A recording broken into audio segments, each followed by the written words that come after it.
모세가 장성한 후에 한 번은 자기 형제들에게 나가서 그들이 고되게 노동하는 것을 보더니 어떤 애굽 사람이 한 히브리 사람 곧 자기 형제를 치는 것을 본지라. 좌우를 살펴 사람이 없음을 보고 그 애굽 사람을 쳐 죽여 모래 속에 감추니라. 이튿날 다시 나가니 두 히브리 사람이 서로 싸우는지라. 그 잘못한 사람에게 이르되 내가 어찌하여 동포를 치느냐 하매 그가 이르되 누가 너를 우리를 다스리는 자와 재판관으로 삼았느냐. 내가 애굽 사람을 죽인 것처럼 나도 죽이려느냐. 모세가 두려워하여 이르되 일이 탈로 되었도다. 바로가 이 일을 듣고 모세를 죽이고자 하여 찾는지라. 모세가 바로의 낯을 피하여 미디안 땅에 머물며 하루는 우물 곁에 앉았더라. 사람은 때때로 목마르고 지친 몸을 가지고 내 생각대로 되어지지 않아서 속상한 마음으로 우물 곁에 앉아야 할 필요성이 있습니다. 성경에 보면 우물가의 사건이 몇 군데 나옵니다. 특별히 수가성의 사마리아 여인은 사람들하고 만나고 싶지 않는 여인이었습니다. 사람들이 남편이 다섯이지만 어느 누구도 자기 남편이 아니기 때문에 사람들과 마주치는 것도 싫은 여인이었습니다. 그 여인이 우물가에서 예수님을 만났습니다. 그리고 모세가 자기 나름대로는 최선을 다해서 민족을 위해서 무엇인가 뜻을 펼치려고 했는데 펼쳐보지도 못하고 미디안 광야로 도망가서 우물가에 지친 몸을 가지고 앉아있는 모습이 오늘 우리가 봉독한 출애굽기 2장의 말씀입니다. 모세의 출생을 보면은 사실 태어나지 말아야 할 시대의 상황이었습니다. 태어난 아이들 중에 남자아이라면 당연히 죽여야 하는 시대입니다. 그런데 모세는 출애굽기 2장에서 유대인이었지만 기적처럼 살아납니다. 바로 공주의 양자로서 당당히 바로의 왕위를 이을 만한 부러움과 존경을 받았던 인물이었습니다. 사도행전 7장 22절부터 23절까지 보시면 이렇게 되어 있습니다. 모세가 애굽 사람의 모든 지혜를 배워 그의 말과 하는 일들이 능하더라. 나이가 40이 되매 그 형제 이스라엘 자손을 돌볼 생각이 나더니 모세가 장성한 후에 40년 동안 바로의 궁전에서 철저히 교육을 받고 40살이 되니까 내 백성을 좀 돌아보아야 되겠다.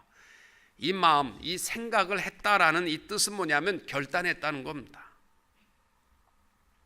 나이 40에 민족을 위해서 뭔가를 해야 되겠다. 이런 마음을 먹고 그가 시장에 나가 본 겁니다. 근데 오늘 11절 말씀에 보시면은 모세가 장성한 후에 한 번은 자기 형제들에게 나가서 그들이 고되게 노동하는 것을 보더니 어떤 애굽 사람이 한 히브리 사람 곧 자기 형제를 치는 것을 본지라. 히브리 자기 동족과 애굽 사람이 싸우는데 이게 싸움이 아니고 사실은 일방적인 공격이죠. 왜? 하나는 주인 국가고 하나는 노예 국가니까 이건 쳐 죽여도 되는 입장이니까 일방적인 공격이 이루어지는 겁니다. 격분한 모세가 달려가서 아무도 없는가 주위를 살펴보고 애굽 사람을 쳐 죽였습니다. 그리고 모래밭에 묻어버렸습니다. 다음 날도 민족을 위해서 뭔가를 좀 할 게 없나? 그리고 나가보니까 이번에는 히브리 사람끼리 싸우고 있는 겁니다.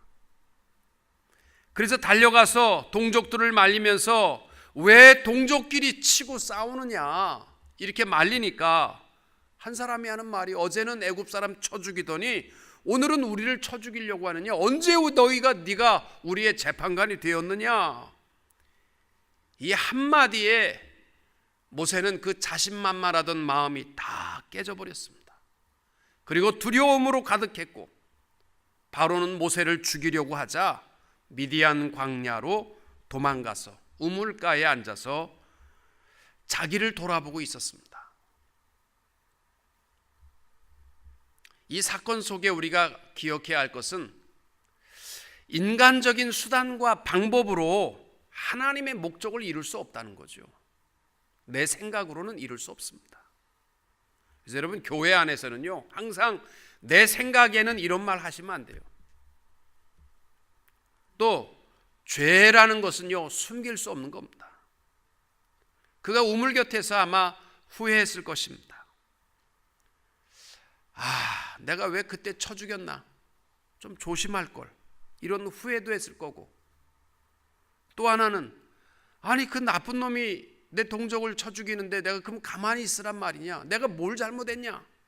자기를 또 합리화도 했을 것입니다. 그런데 우물가에서 또 하나의 사건이 벌어집니다.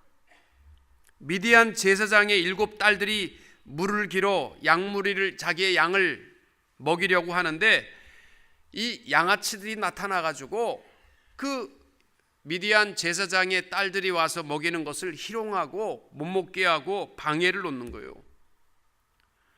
모세는 또다시 우물가에 앉아서 지금 내가 왜 그 일에 껴들었나 그러고서 후회하고 있는데 똑같은 사건이 벌어진 겁니다. 자기의 동족이 또 괴로움을 당하는, 여자들이 괴로움을 당하는 모습을 본 겁니다.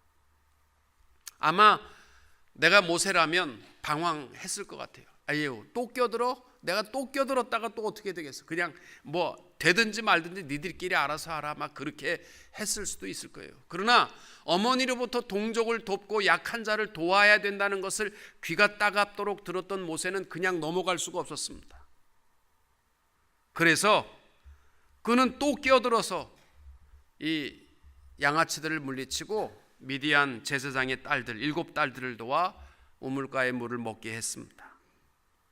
똑같은 사건을 하나님께서 모세에게 보여주신 거예요. 이게 무슨 의미라고 생각하세요?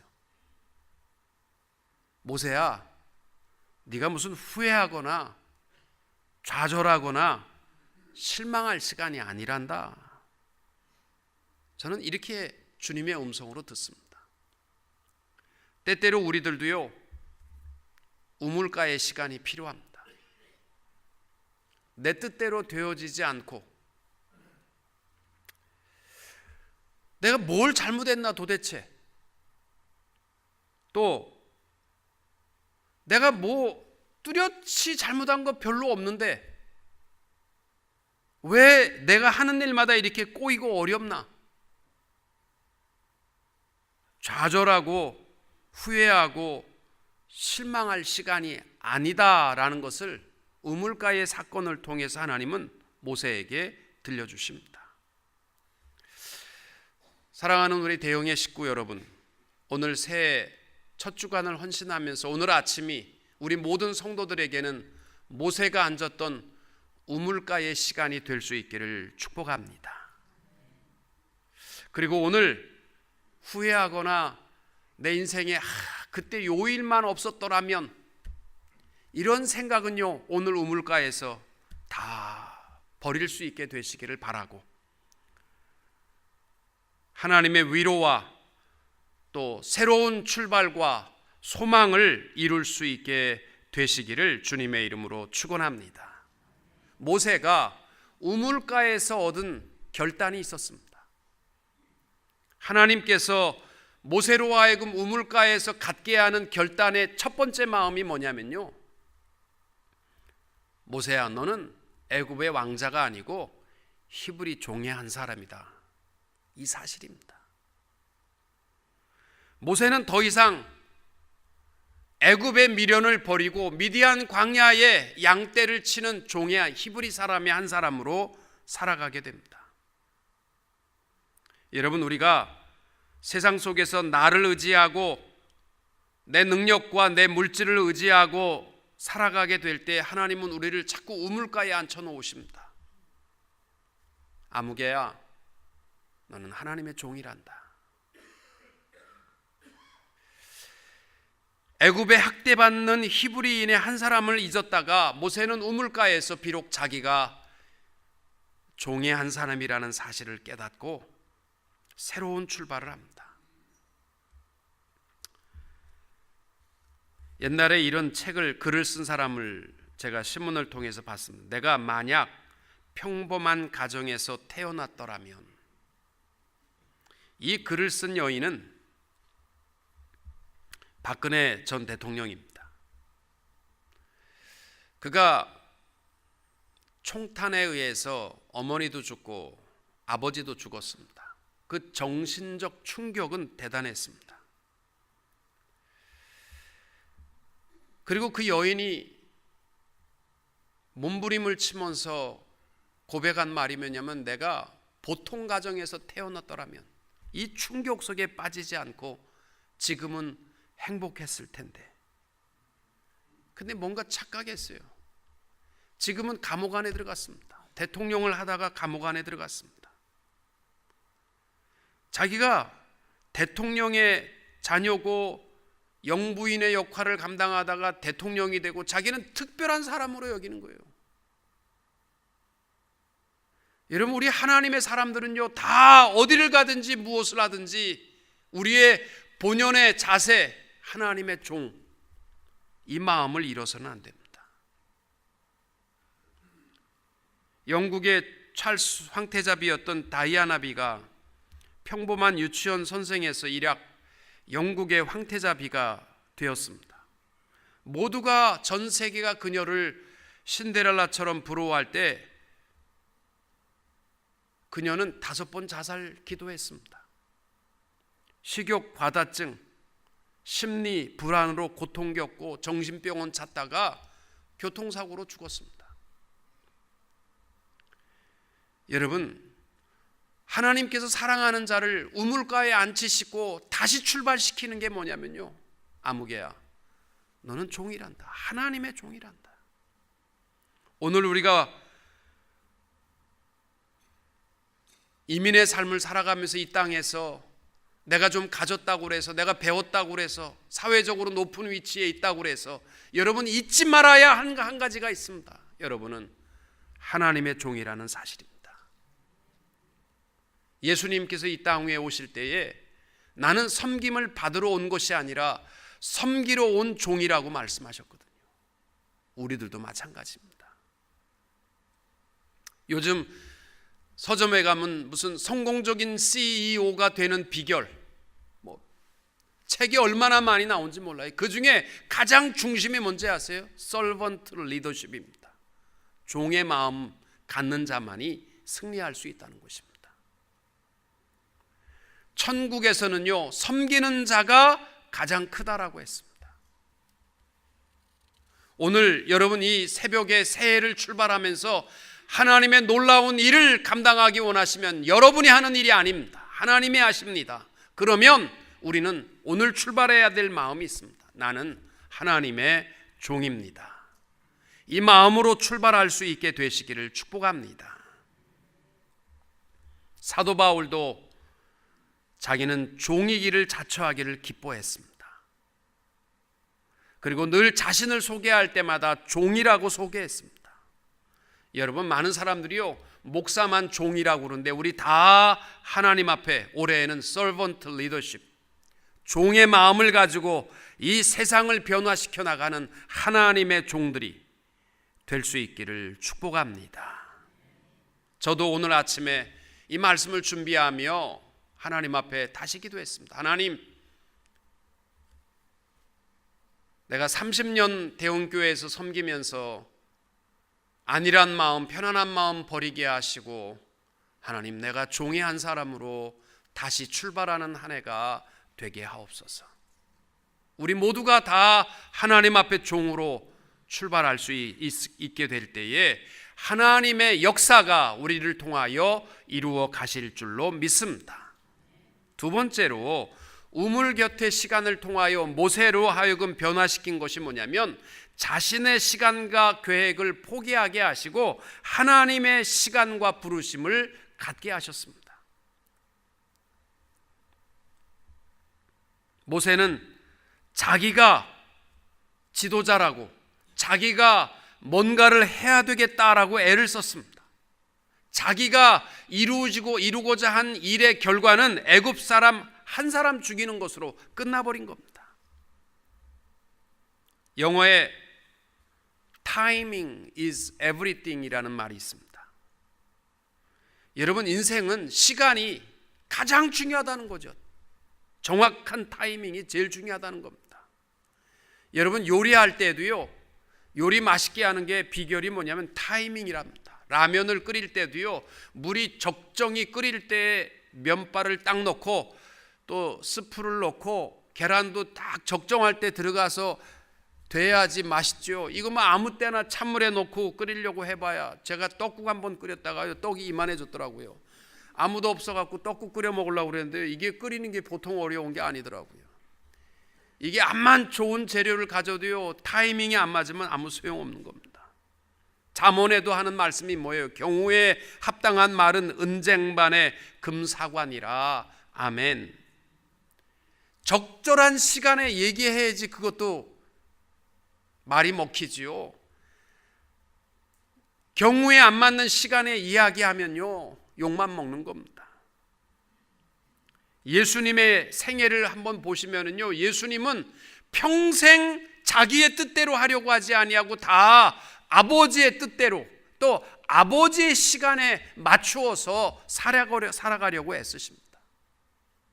가나의 혼인잔치에서 어머니가 포도주가 모자란다고 할 때 하신 말씀이 뭐예요? 내 때가 아직 이르지 못하였나이다. 하나님의 시간에 맞추기를 원했던 것입니다.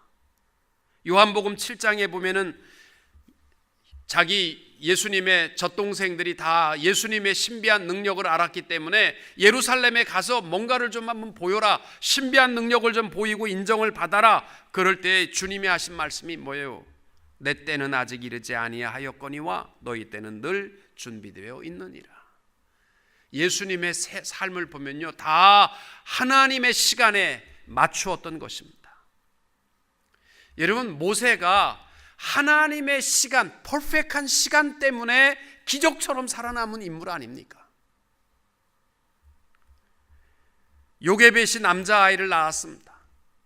그때 남자아이는요, 태어날 때부터 죽여야만 됐고, 혹시나 태어나서 남자아이가 있으면 나일강에 집어 던져야만 하는 시대입니다. 그런데 요게벳이 석 달을 남자아이를 숨어서 키운 겁니다. 이제는 울음소리가 커지니까 어떻게 더 이상 감출 수가 없어서 3개월이 되었을 때 나일강에다가 이 갈대 상자에 넣어서 띄웠습니다. 바로 그 시간, 나일강가에 누가 있었냐면 바로의 공주가 목욕하고 있었습니다. 갈대 상자를 보고서 이는 히브리 사람 아이로다 하고 물에서 건져 자기의 양자로 삼아 그 아이의 이름을 모세라고 했습니다. 여러분, 얼마나 정확한 시간이에요. 하나님께서 우리를 살리시고자 할 때는요, 세상 아이들이 다 죽어도 살리십니다. 정확한 시간에. 여러분, 만약에 하루만 더 늦거나 하루만 더 일찍 모세를 나일강에 띄웠어도 안 되는 거예요. 그리고 뭐 저녁에 띄워도 안 되는 겁니다. 그거는 딱 정확하게 하나님께서 모세를 띄울 때는요, 공주를 목욕하게 하고 그를 건지게 하지 않았습니까? 하나님은요, 하나님의 시간은 가장 완벽하신 줄로 믿습니다. 근데 우리는요, 내 시간에 맞추려고 해요. 오늘 말씀에 보면은 10절까지 모세가 바로의 궁전에서 40년을 컸습니다. 그리고 10절에서 11절 사이 모세가 장성한 후, 이 말은 40년이 지난 때입니다. 그리고 그가 자기의 뜻을 가지고 뭔가를 하려고 했을 때, 자기가 뭔가를 하려고 했을 때 그가 한 것은 애굽 사람 하나 죽이는 것이 끝이었습니다. 저는 이렇게 볼 때 누가 보더라도 모세의 그 의협심, 그리고 모세의 애국심, 또 모세의 그 40살이 되어서 가졌던 사명감, 다 멋있습니다. 다 훌륭합니다. 그러나 그에게 맞지 않는 것이 딱 하나 있습니다. 그게 뭐냐면 타이밍입니다.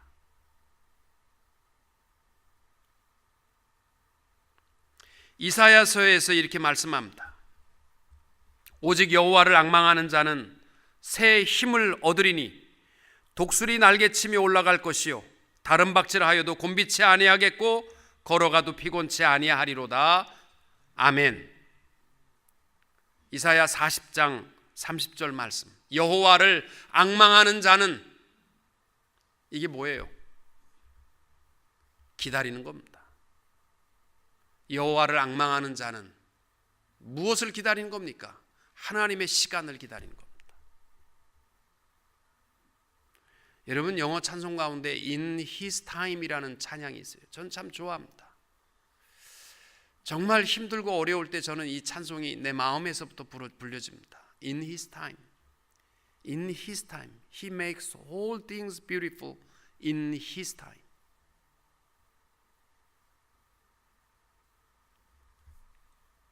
모세가 우물가의 시간 이후에 바뀐 것은 뭐냐면요, 서두르지 않습니다. 아무리 자기 백성의 고통의 신음소리가 들려져도요, 자기가 무엇을 하려고 하지 않습니다. 하나님의 시간을 기다립니다. 출애굽기 2장 23절 이후에 보면 이렇게 되어 있습니다. 여러 해 후에 애굽 왕은 죽었고 이스라엘 자손은 고욕으로 인하여 탄식하며 부르짖으니 그 고욕으로 인하여 부르짖는 소리가 하나님께 상달한지라. 하나님이 그 고통 소리를 들으시고 아브라함과 이삭과 야곱에게 세운 그 언약을 기억하사 이스라엘 자손을 권념하셨더라.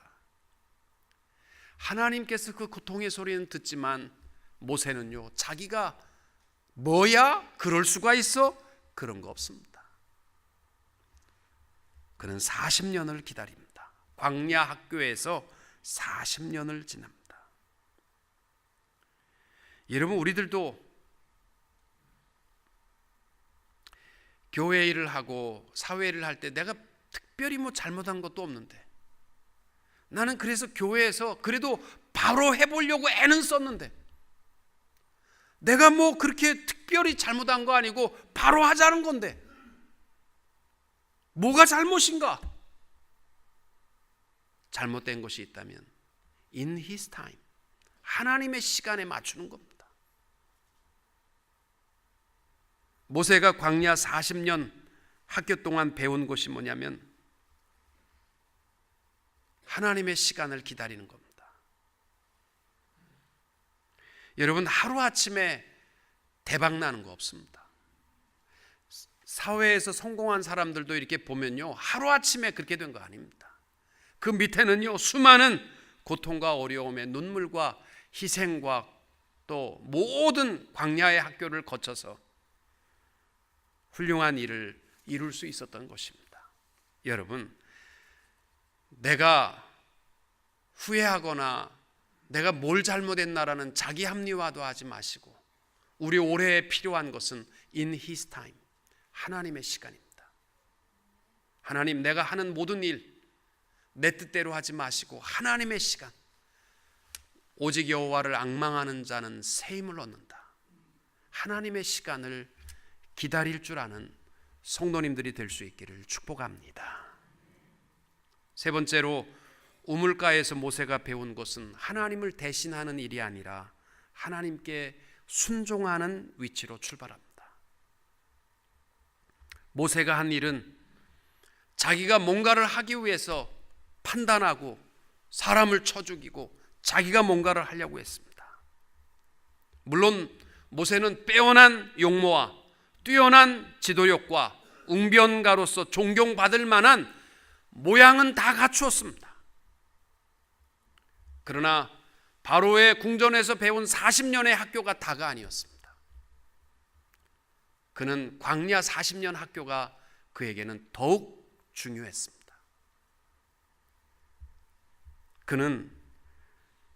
그가 한 일이 하나님을 대신하는 일이 아니라 하나님의 뜻에 순종하는 일이라는 것을 깨닫고, 출애굽기 7장 이후에 보면요, 모세가 바로왕 앞에 나갈 때마다 항상 확인시켜주는 것이 있습니다.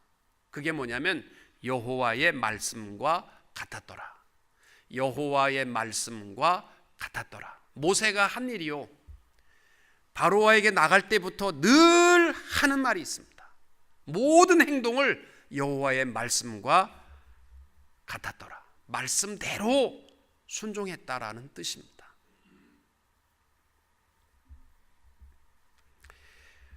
올 한 해 동안 여러분들이 해야 될 일은 하나님을 대신하는 일이 아니고 하나님의 뜻에 순종하는 일로서 출발할 수 있게 되시기를 원합니다. 시편 119편 67절에 이렇게 고백합니다.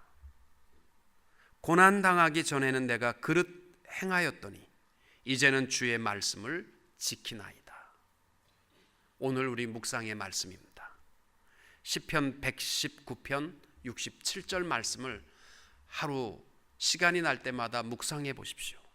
고난당하기 전에는 내가 그릇 행하였더니 이제는 주의 말씀을 지키나이다. 고난당하기 전에는 내 마음대로 내가 하나님을 대신해서 일했다고 생각했는데 고난당한 후에는 순종하는 법을 배웠다는 것입니다.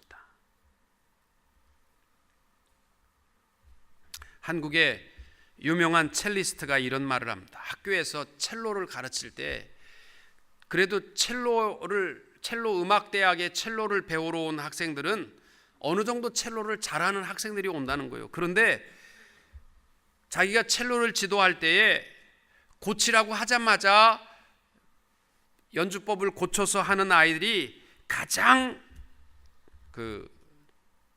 빨리 성장하게 되고, 두 번째 아이는 실컷 고집 피고 자기 것이 옳다라고 뭉개다가 나중에 고치는 아이들이 있고, 어떤 아이들은 교수님, 이거는 교수님보다 훨씬 비싼 레슨비 내고 배운 첼로입니다. 그래서 자기 것을 끝까지 고집하면 아마추어 실력에서 벗어나지 못하고 끝나버린다는 겁니다.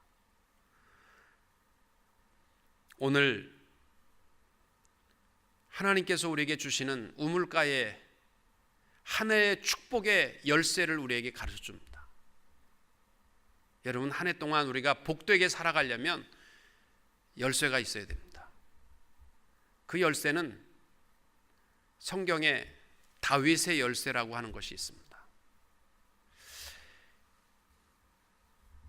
이사야 1장 19절 20절에 이렇게 되어 있습니다. 너희가 즐겨 순종하면 땅의 아름다운 소산을 먹을 것이요 너희가 거절하여 배반하면 칼에 삼키우리라. 여호와의 입의 말씀이니라. 또 이사야 55장 1절부터 이렇게 되어 있습니다. 오라 너희 모든 목마른 자들아 물로 나오라. 돈 없는 자도 오라. 너희는 와서 사 먹되 돈 없이 값 없이 와서 포도주와 젖을 사라. 너희가 어찌하여 양식이 아닌 것을 위하여 은을 달아주며 배부르게 하지 못할 것을 위하여 수고하느냐. 내게 듣고 들을지어다. 그리하면 너희가 좋은 것을 먹을 것이며 너희 자신들이 기름진 것으로 즐거움을 얻으리라. 너희는 귀를 기울이고 내게로 나와 들으라. 그리하면 너희의 영혼이 살리라. 내가 너희를 위하여 영원한 언약을 세우리니 곧 다윗에게 허락한 확실한 은혜니라. 아멘. 다윗의 열쇠는요, 다른 거 아닙니다. 말씀을 듣고 순종합니다. 하나님께서 열어주신다는 겁니다. 모든 우리의 삶에 힘들고 답답한 문제들을 열어주시는 축복이 어디에 있느냐? 약속, 다윗에게 주신 열쇠가 있는데 그것이 뭐냐면 너희가 순종하면 내가 열어줄 것이다. 오늘 새해 첫 주간을 헌신하면서 오늘 우리가 하나님 앞에 다윗의 열쇠를 다 가질 수 있게 되기를 바랍니다. 오늘 우리에게 주시는 말씀은 이것입니다. 오늘 새벽 시간을 통해서 하나님, 내가 종으로 이민 생활을 다시 출발하게 하옵소서. 모든 사람을 섬기기를 기뻐하는 자입니다. 두 번째는 내 시간이 아니라 하나님의 시간을 앙망하게 하옵소서. 그리고 하나님, 내가 하나님을 대신하는 자가 아니라 하나님 말씀에 순종하는 자가 되게 하소서. 이렇게 새해를 출발할 때 하나님의 놀라운 축복의 역사가 여러분을 통하여 이루어 가게 되시는 2018년이 되시기를 주님의 이름으로 축원합니다.